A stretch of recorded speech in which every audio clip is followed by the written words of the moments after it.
نحمدہ ونصلی علی رسولہ الکریم اما بعد فاعوذ باللہ من الشیطان الرجیم بسم اللہ الرحمن الرحیم رب اشرح لی صدری ویسر لی امری واحلل عقدۃ من لسانی یفقہوا قولی ربی زدنی علما ربی زدنی علما ربی زدنی علما اللہم فقہنا فی الدین۔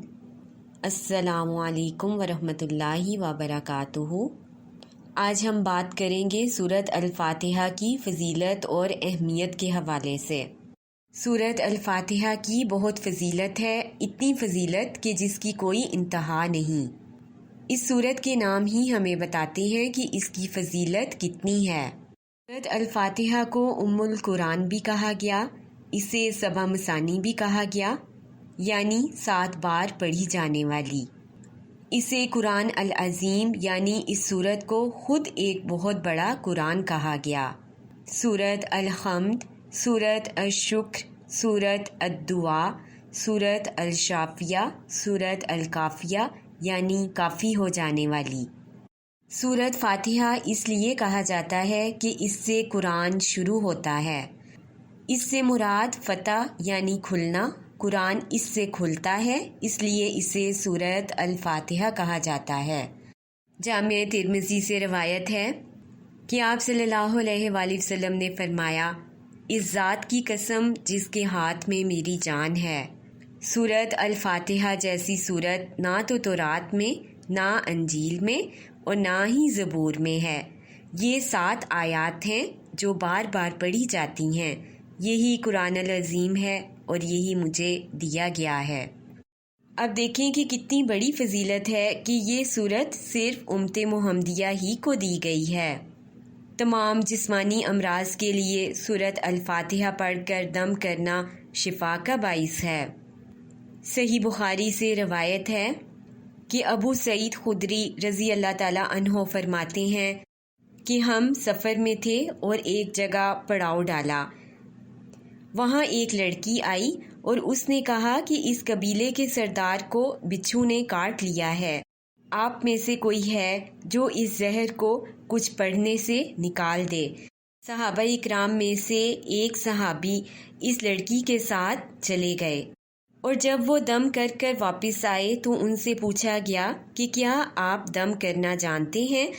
تو ان صحابی نے کہا کہ میں نے تو صرف سورۃ الفاتحہ پڑھی ہے اور دم کر دیا، اور اس شخص کے زہر کا اثر زائل ہو گیا اور وہ مکمل شفا یاب ہو گیا۔ اسی طرح سائنس ہمیں بتاتی ہے کہ پانی پر کچھ پڑھ کر دم کیا جائے تو پانی اس کیفیت کو محسوس کرتا ہے کہ سامنے والا کیا کر رہا ہے۔ یہ ابھی سائنس کی پانی کی کیفیت معلوم کرنے کی ابتدا ہے۔ آگے دیکھیں اور کیا کچھ اسلام سے میچ کرتا ہے۔ آگے سائنس کی ریسرچ کیا کچھ ہمیں بتاتی ہے، جو کہ اسلام نے ہمیں پہلے ہی 1400 سال پہلے بتا دیا۔ اسی طرح جرمنی میں ایک ڈاکٹر ہے جو کہ نفسیاتی مریضوں کا علاج کرتا ہے۔ حالانکہ کہا جاتا ہے کہ وہ ڈاکٹر کرسچن ہے، پر وہ مریضوں کو تجوید پڑھاتا ہے۔ اس کے ایکسپیریمنٹ کے مطابق لفظ اللہ پڑھنا تجوید کے ساتھ انسان کو پاگل ہونے سے بچاتا ہے اور اس کو ذہنی طور پر سکون عطا فرماتا ہے۔ حالانکہ یہ ڈاکٹر مسلمان نہیں، لیکن اس کی تھراپی کہتی ہے کہ اللہ لفظ بولنے سے مینٹلی انسان اچھا رہتا ہے۔ سبحان اللہ۔ اسی طرح سورۃ الفاتحہ کا دوسرا فائدہ یہ ہے کہ اگر کسی پر جادو، جن یا مرگی، سایہ یا کسی چیز کا اثر ہو تو صبح شام 3 مرتبہ سورۃ الفاتحہ پڑھ کر دم کیا جائے تو ایسے شخص کو شفا حاصل ہوتی ہے۔ سنن ابی داؤد سے روایت ہے کہ ایک صحابی سفر میں تھے، وہاں ایک آدمی لایا گیا جو زنجیروں میں جکڑا ہوا تھا۔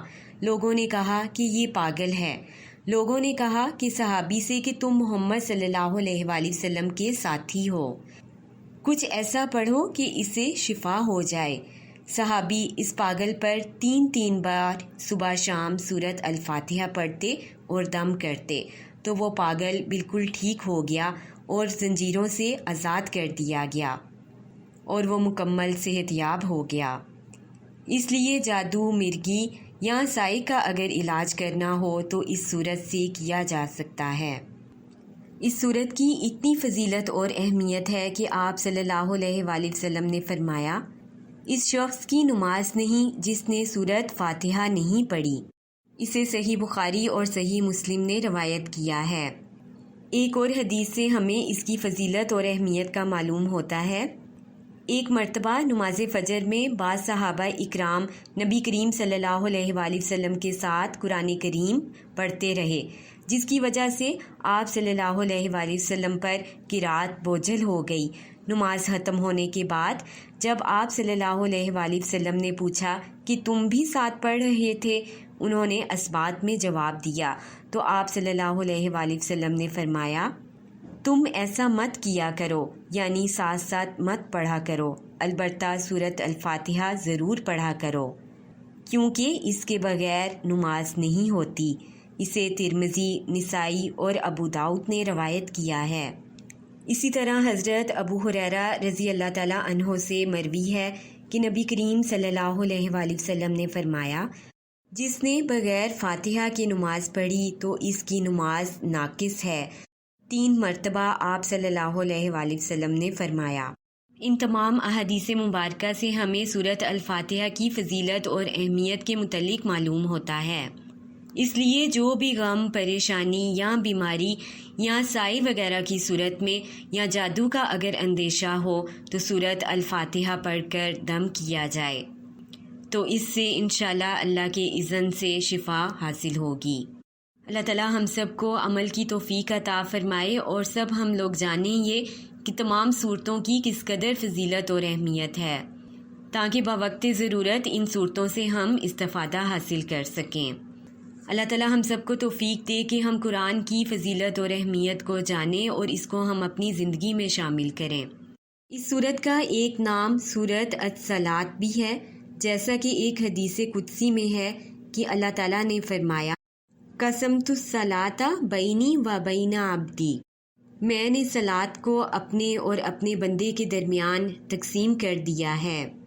اس سے مراد سورۃ الفاتحہ ہے، جس کا نصف حصہ اللہ تعالیٰ کی حمد و ثنا اور اس کی رحمت و ربوبیت اور عدل و بادشاہت کے بیان میں ہے، اور نصف حصے میں دعا ہے جو بندہ اللہ کی بارگاہ میں کرتا ہے۔ اب اس حدیث میں سورۃ الفاتحہ کو نماز سے تعبیر کیا گیا ہے، جس سے یہ صاف معلوم ہوتا ہے کہ نماز میں اس کا پڑھنا بہت ضروری ہے۔ اور اسی طرح نبی کریم صلی اللہ علیہ وآلہ وسلم کی احادیث مبارکہ میں بھی اس کی خوب وضاحت ہو جاتی ہے۔ حدیث سے ہمیں معلوم ہوتا ہے کہ جب بندہ مومن یہ کہتا ہے الحمدللہ رب العالمین، تو اللہ تعالیٰ ارشاد فرماتا ہے میرے بندے نے میری تعریف کی۔ اور جب بندہ کہتا ہے الرحمن الرحیم، اللہ فرماتا ہے میری ثنا بیان کی۔ مالک یوم الدین، تو اللہ تعالیٰ پھر ارشاد فرماتا ہے میرے بندے نے میری بزرگی بیان کی اور اپنے تمام معاملات میرے سپرد کر دیے۔ اور جب بندہ مومن کہتا ہے ایاک نعبد و ایاک نستعین، تو اللہ تعالیٰ ارشاد فرماتا ہے یہ میرے اور میرے بندے کے درمیان ہے اور میرے بندے نے جو مانگا اسی کا ہے۔ اور جب وہ کہتا ہے اہدنا الصراط المستقیم صراط الذین انعمت علیہم غیر المغضوب علیہم ولا الضالین، تو اللہ تعالیٰ ارشاد فرماتا ہے یہ میرے بندے کا ہے اور جو اس نے مانگا اسی کا ہے، یعنی اللہ تعالیٰ نے وعدہ کر لیا اپنے بندے سے۔ اور اسی طرح سورت کے اینڈ پر آمین کہنے کی فضیلت ہمیں اس حدیث سے معلوم ہوتی ہے کہ آپ صلی اللہ علیہ وآلہ وسلم نے ارشاد فرمایا جب امام ولا الضالین کہے تو تم آمین کہو، جس کا آمین کہنا فرشتوں کے آمین کہنے کے موافق ہو گیا، اس کے پہلے گناہ بخش دیے جائیں گے۔ اسے صحیح بخاری نے روایت کیا ہے۔